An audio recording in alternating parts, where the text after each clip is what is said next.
Want to know how I'm getting into the single digit body fat range at 44 without giving up my social life? Well, in this episode, I'm taking you inside my daily routine. I know it changes all the time, which is fun redoing these because I'm always adding in new supplements, new training theories. But it's everything from morning supplement routines to my workout strategy, all the nutrition hacks that keep me lean while still enjoying my social life.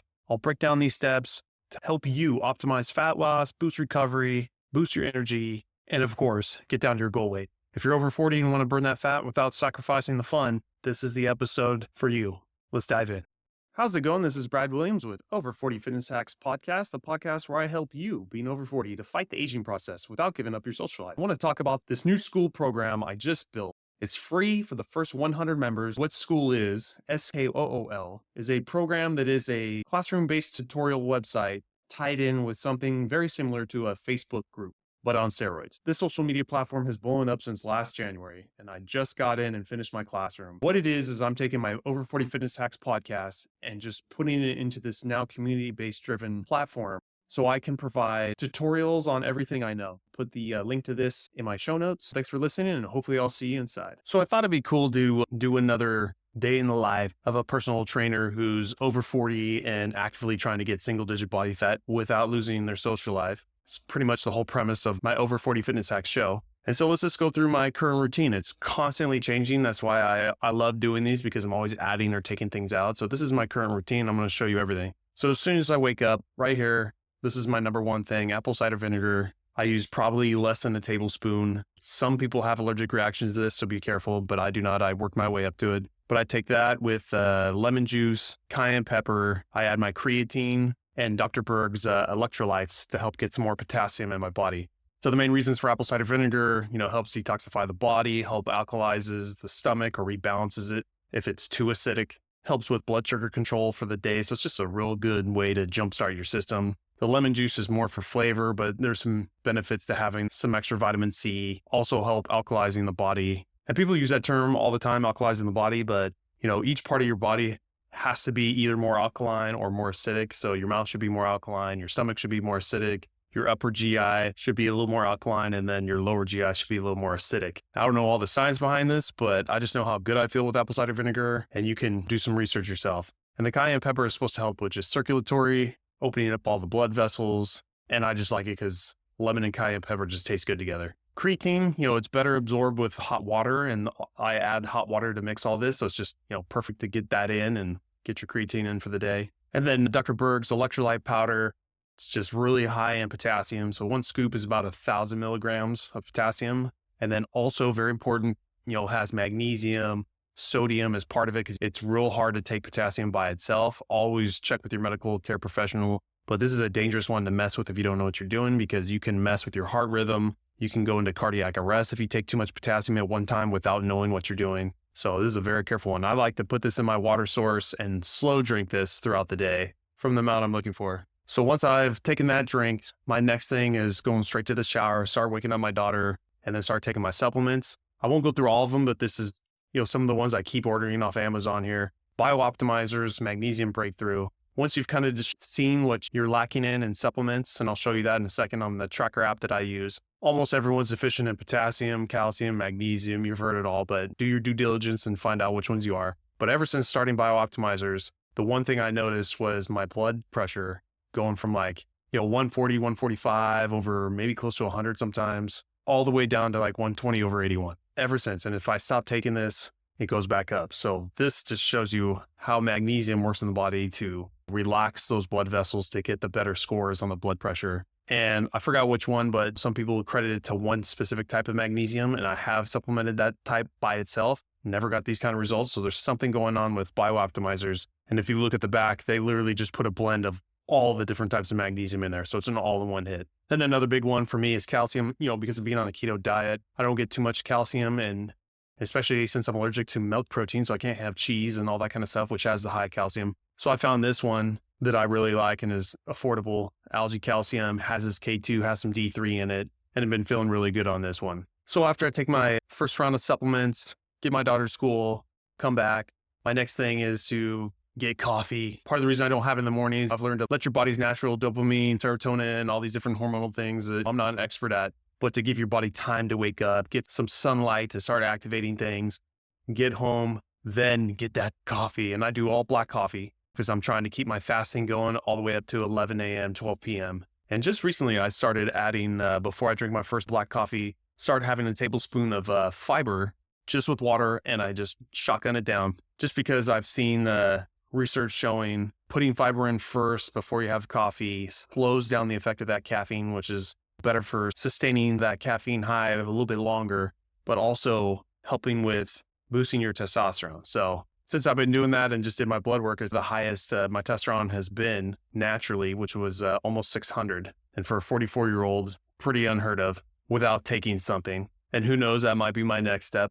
But for now, I'm just killing it on this. The other thing I started adding in is a little bit of MCT oil, real high quality MCT oil, and very little, probably a third of a tablespoon, just to get some brain activity, get some fat in my body. It's already known not to break your fast or elevate your insulin levels. And then I'll start sipping on my coffee while I start my morning work routine. Throughout the day, I'm taking all my different supplements at different times, and we can go into that in a different episode. I've done tons of podcast episodes where I brought experts on to talk about keeping zinc and copper away from each other, magnesium and calcium away from each other.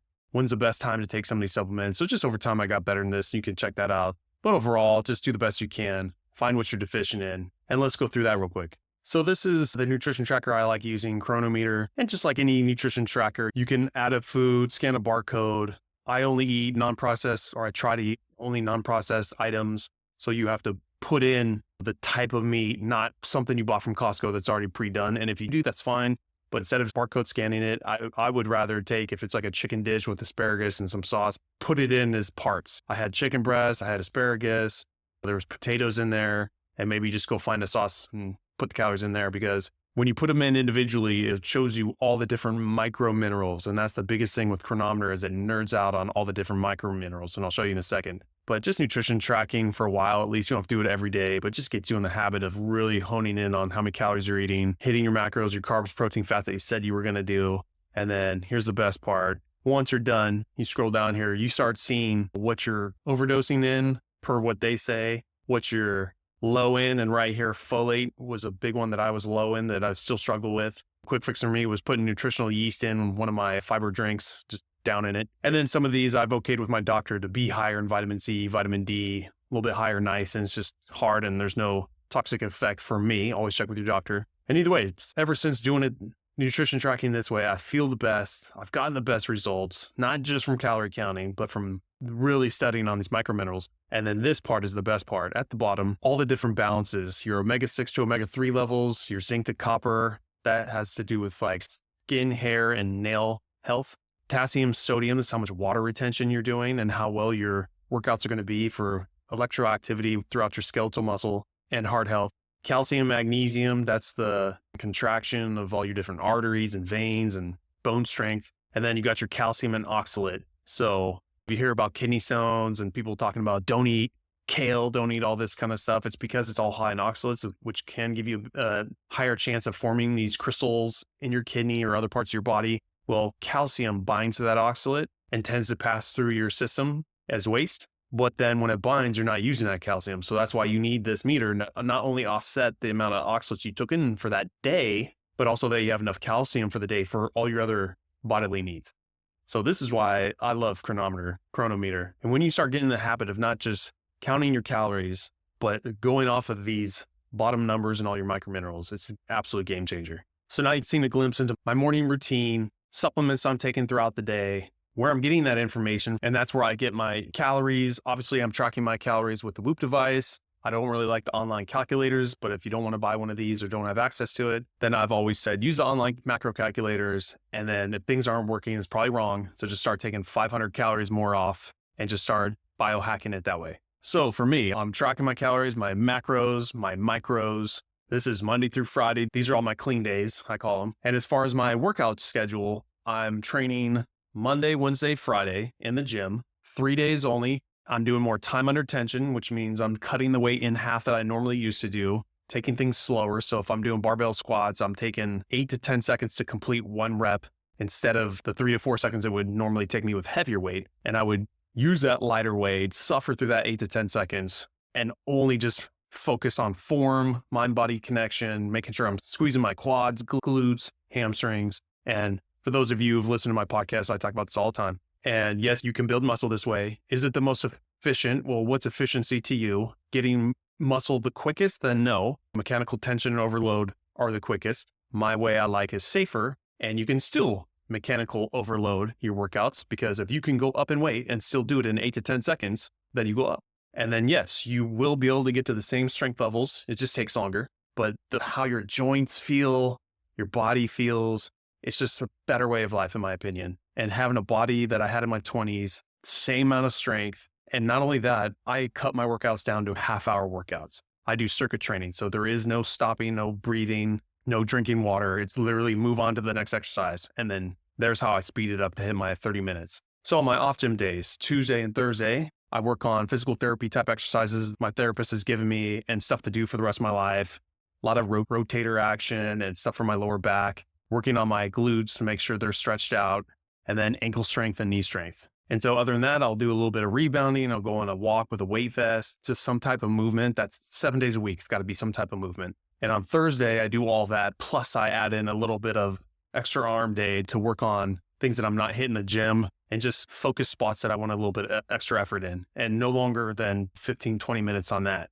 Now, a totally different style of workout, high intensity training. I do once a week. And the purpose of that is to help build up the VO2 max, help boost your mitochondria count because you're moving quickly. So not only does weight training help with boosting mitochondrial count, but also moving in a fast fashion. So my favorite thing to do is throw on a weight vest, throw on an oxygen deprivation mask, go on my rebounder, watch some YouTube videos, music videos, and just start going hard sprinting with dumbbells sometimes for 30 seconds, taking a 30-second break, letting your body catch up, and then keep repeating. And I'll do that for 10 to 15 minutes. So one thing to note is, as you're doing all this type of weight training, all this HIIT training, if you are tracking it, you will start seeing your calorie expenditure go down, and that's because your body becomes more efficient at doing the same thing. So that's when I'll have to switch out the rebounding for a different type of exercise, maybe push-ups, going as hard as I can for 30 seconds quick, or any type of exercise that kind of follows that principle. But having to change it up, or besides building the mitochondrial count, I still want to burn calories to get where I need to be for the week.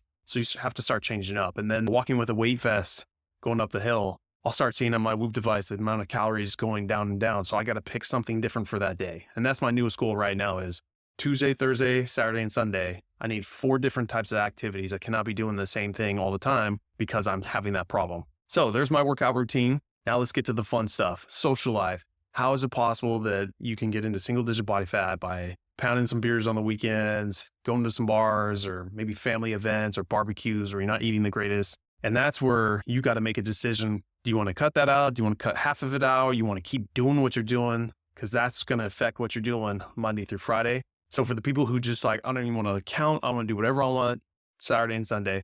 Okay, we'll start with there. You can only do this max 2 days. If you're going that hard, probably only 1 day. So you can start biohacking that yourself. And that's why Monday through Friday, if you're going to do that, I choose a rapid weight loss program where I'm burning anywhere from 2,200 calories on my off gym days to probably 2,800 calories on my gym days. I pretty much just flat across the board go to the absolute bottom number. Then I'm conversing with my doctor. 1,600 calories is probably the lowest I can go. So I just hit that number. No problem. Feel a little tired, but caffeine helps. But I do that because the amount of calories that I burn Monday through Friday extra doing it that way versus what I put on Saturday and Sunday, I'm still in a calorie deficit for the whole week. Therefore, my weight goes down. Now my problem is I'm already at my goal weight. So now it's if I want to start feeling better, put on a little bit more muscle, I got to start increasing my calories. So my new plan is to get up to 2,000 calories. And my options are either decrease my weekend fun by 1 day, or I have to burn a little bit more calories somewhere throughout the week. So that's a decision each person's got to make. Obviously, the healthy choice, right, is to cut all bad things, but you also have to have fun in life. And that's my whole reason for being and why I do my show. What can I get away with? I know it's not the healthiest, but I got to enjoy my life. So for me, I started adding in mocktails in between, having real cocktails on weekends, slow me down. Always picking the lower calorie options. I try not to drink too many beers, just more kind of mixed drinks with low sugar in them. And then I start adding in some mocktails, having a little bit of CBD and other fun things to give you different perspective on life and something to have fun with besides drinking. And all those kind of help. And then throughout the week, now I have to increase a little bit of my weight training time, cardio time, whatever I'm feeling that day.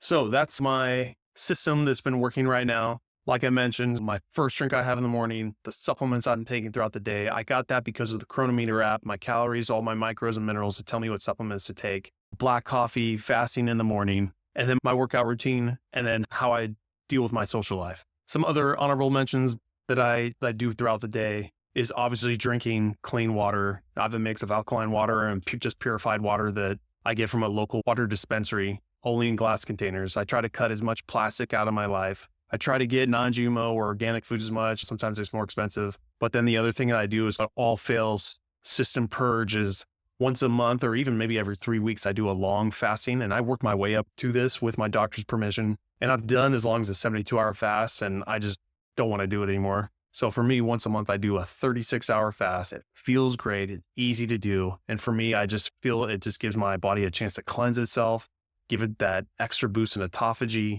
And since I started doing that, my blood work has just been out of control good. My doctor's like, yeah, you're doing this forever. So even though my social life and some of the foods I'm eating every now and then, you can't take the toxic completely out of your life, but then maybe you can think about doing something like that, a longer fasting to at least give you a boost. And there's all sorts of different longevity supplements that I've taken, and it's hard to gauge those because until you hit over 100, you can't say, oh, those longevity supplements did something for me. Besides just your blood markers, or if you go pay for those fancy tests to check your chronological age versus your biological age, which who has the money for that? So I just go by low-level biohacking, how I feel, how my blood work looks.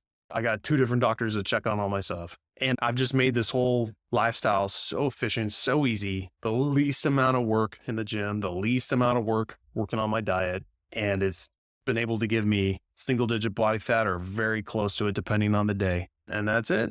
That's all I got. So always in the future, getting new guests on the show for best ways to train, build muscle, best ways to get your hormones in balance, different modalities like red light therapy, cryotherapy. Those are the kinds of things I'm interested in now too, not just aesthetics, but just longevity. So I've got guests pouring into my email box and I have to sift through all these. And I just pick the ones that I want to get educated on. And hopefully you do too. So I think I'll end it with that, but I just wanted to put something out there. This is my routine I'm doing week in, week out right now, always subject to change, but hope that helps somebody, motivates somebody. Other than that, I will check you out on the next one.